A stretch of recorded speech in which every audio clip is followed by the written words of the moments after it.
Baik, assalamualaikum warahmatullahi wabarakatuh. Sebelum lanjut menonton, jangan lupa untuk like, komen, dan subscribe guys ya. Yang belum subscribe.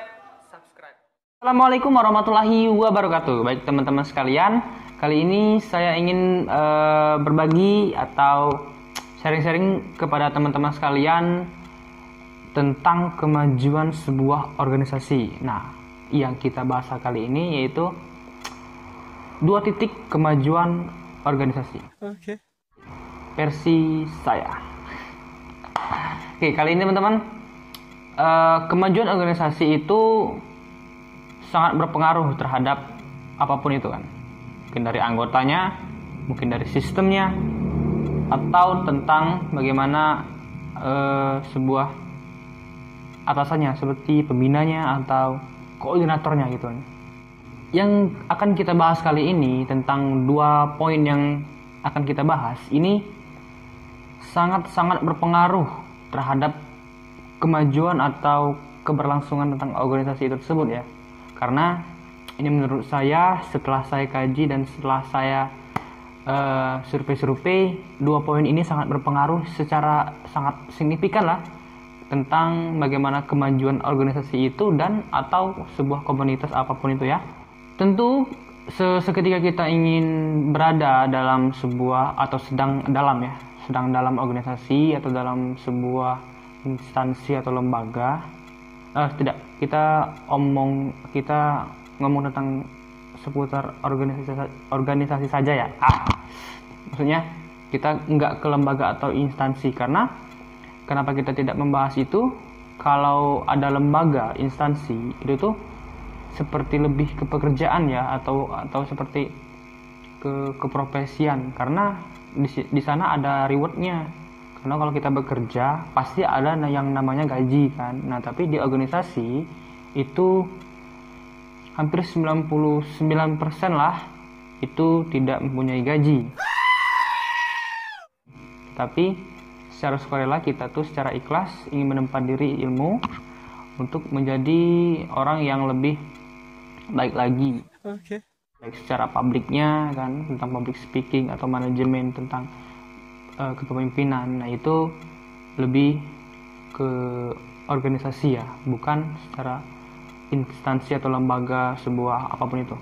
Tentu kita sadari bahwa kita itu ingin sekali memajukan sebuah organisasi yang kita sedang melaksanakan. Berbagai macam upaya, berbagai macam sistem, pokoknya organisasi yang kita buat harus lebih maju, lebih bermanfaat, dan sejauh mana kita memberikan efek kepada teman-teman masyarakat atau mahasiswa atau teman-teman siswa SMA gitu loh. Nah, jadi dari poin yang kita bahas ini sangat berpengaruh dan perlu kita perhatikan. Oke, pertama ke poin atau titik yang pertama. 1, itulah niat. Nah, kenapa saya memilih poin pertama itu adalah niat ini? Karena saya juga pernah ngalamin ya. Saya pernah ngalamin ikut organisasi kemahasiswaan tentang seberapa pengaruh niat terhadap anggota organisasi ke organisasinya gitu loh. Jadi niat ini sangat mempengaruhi akan kemajuan organisasi. Misalnya gini, kita tuh sebagus-bagusnya sistem, sebagus-bagusnya birokrasi, sehebat-hebatnya apapun itu manajemennya, tetapi itu akan dikalahkan kalau tidak ada niat dari organisator itu sendiri. Karena kalau kita sudah mengikuti organisasi, kita tuh harus memiliki niat.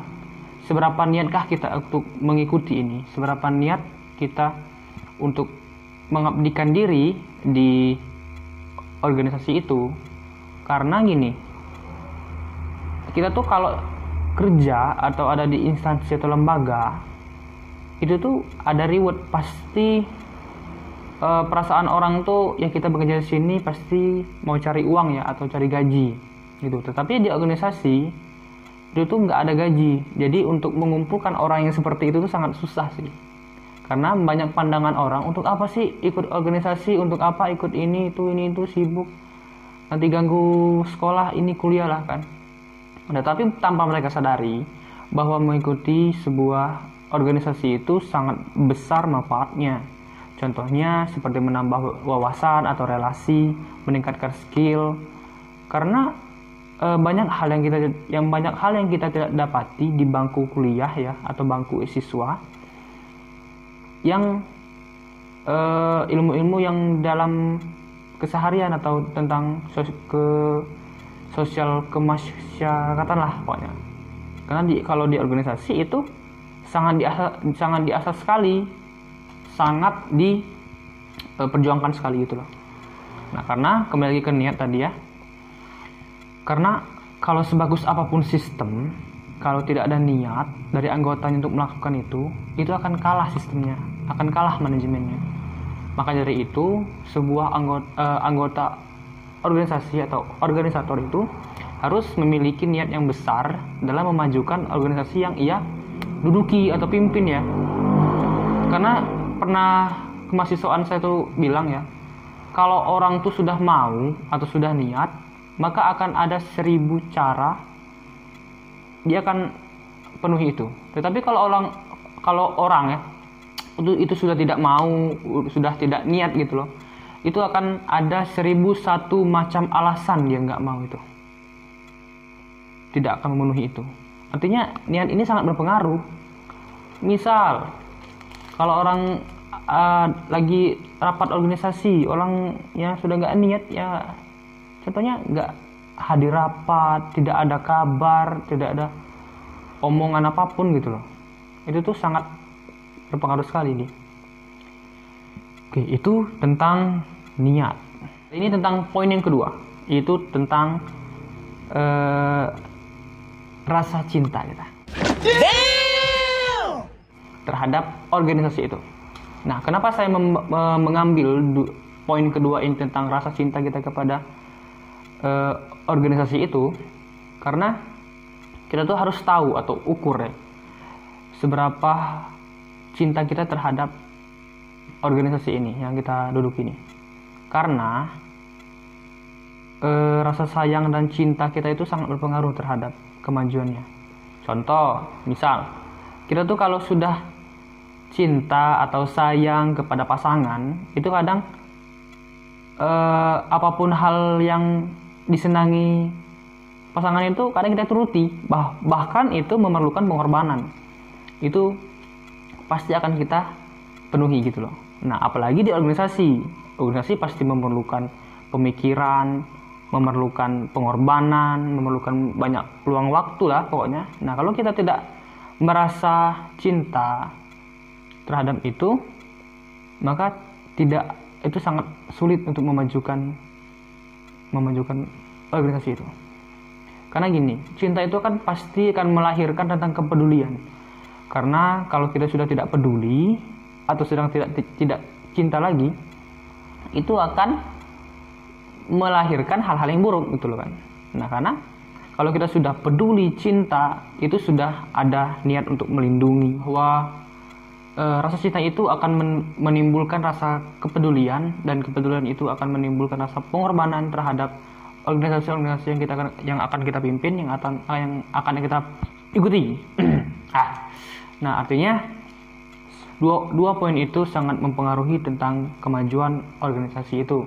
Maka dari itu kita harus memperhatikan tentang seberapa niat kita untuk ikut organisasi dan seberapa cinta kita terhadap organisasi itu. Mungkin itu saja bahasan untuk kali ini. Semoga bermanfaat, dan semoga teman-teman yang sedang menjalani atau ikut organisasi, baik itu tingkat kemahasiswaan, mahasiswa atau siswa SMA, untuk lebih semangat lagi dan lebih niat lagi, lebih peduli, lebih sayang, dan lebih semangat. Karena banyak pengetahuan, skill yang perlu kita asah melalui mengikuti organisasi di sekolah atau kampus. Terima kasih. Assalamualaikum warahmatullahi wabarakatuh.